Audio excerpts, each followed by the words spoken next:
Pedimos que você se inscreva, ative o sininho das notificações para ser avisado sempre que houver novos vídeos, e deixe o seu like. O que João quis ensinar com o Apocalipse?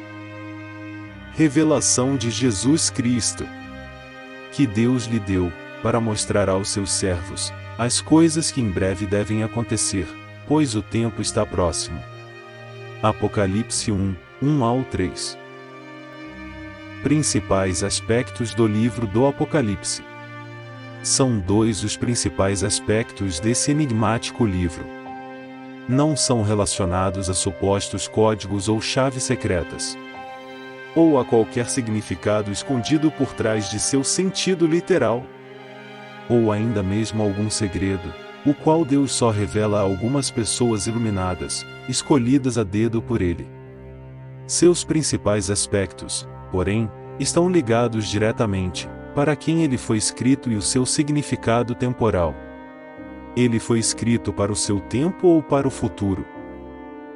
Em relação ao público-alvo, pergunta-se: pelo fato de ter sido escrito no primeiro século, o livro do Apocalipse destinava-se às pessoas que estavam vivendo naqueles dias somente? Ou foi escrito para a igreja de todos os tempos? Em primeira análise, atesta-se que não é pelo fato deste livro ter sido escrito no primeiro século, que o seu conteúdo deve, portanto, ser restrito aos acontecimentos daquele período de tempo.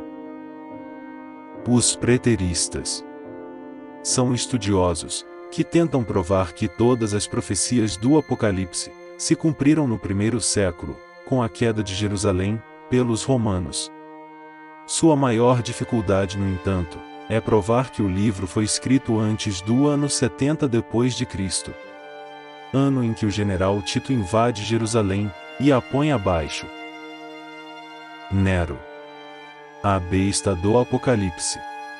Clemente de Alexandria, um dos pais da Igreja, que viveu no segundo século, dá testemunho da bestialidade de Nero. Ele diz: em minhas viagens, que foram mais longas do que qualquer homem já havia realizado, vi muitas e muitas feras selvagens da Arábia e Índia, mas essa besta, que é dotada de garras ou terríveis presas. E quanto às feras selvagens, não se pode dizer que tenham comido a própria mãe, mas Nero empanturrou-se com essa dieta. Que Nero tenha encarnado o papel da besta na história, a maioria dos estudiosos não tem dúvidas. Porém, muitos outros o consideram apenas uma pré-figura da besta apocalíptica, aquela que se revelará no final dos tempos, e também é chamado pelo mesmo João e por Paulo, de Anticristo, e o homem do pecado. Apesar do livro do Apocalipse não mencionar a destruição do Templo de Jerusalém, a profecia desse grande evento histórico se encontra registrada no Evangelho de Lucas. Disso que vocês estão vendo, dias virão em que não ficará pedra sobre pedra. Serão todas derrubadas. Lucas 21, 5-6. Essa profecia, proferida pelo próprio Jesus, se cumpriu no ano 70 depois de Cristo. Quando, porém, o Apocalipse menciona o templo, ele se refere ao templo que será reconstruído no futuro, onde Israel voltará a oferecer sacrifícios a Deus. Nesse momento, o Anticristo tentará usurpar para si a adoração no templo, só prestada a Deus. Israel não o aceitará, e se dará um rompimento no pacto de paz, feito anteriormente, pelo Anticristo, também chamado de a besta, e a nação de Israel. Isso será o estopim para a guerra do Armagedon, que terá seu golpe final no Vale de Megido. Daniel 9, 27. A ressurreição dos mortos.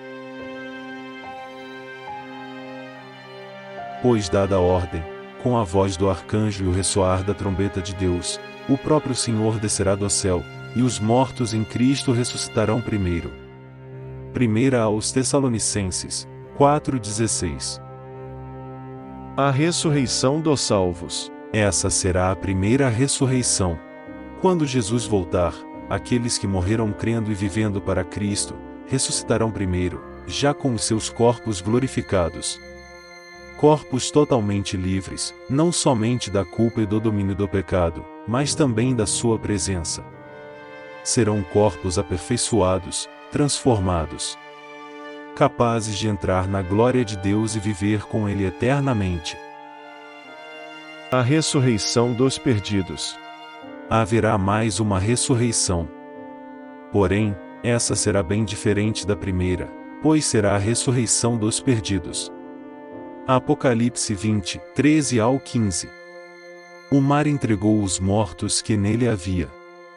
E a morte e o Hades entregaram os mortos que neles havia.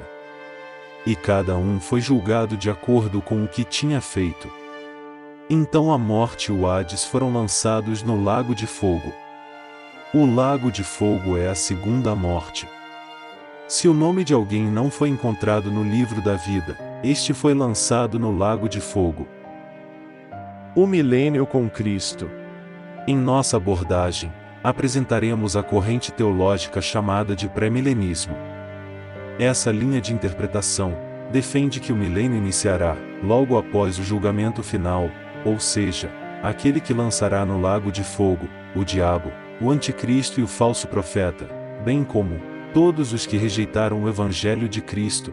Portanto, haverá um reino milenar, futuro e literal sobre a terra. Cristo iniciará um reino ainda aqui. Esse será um reino de paz, justiça e prosperidade, sob o governo de Cristo, o Rei dos Reis e Senhor dos Senhores.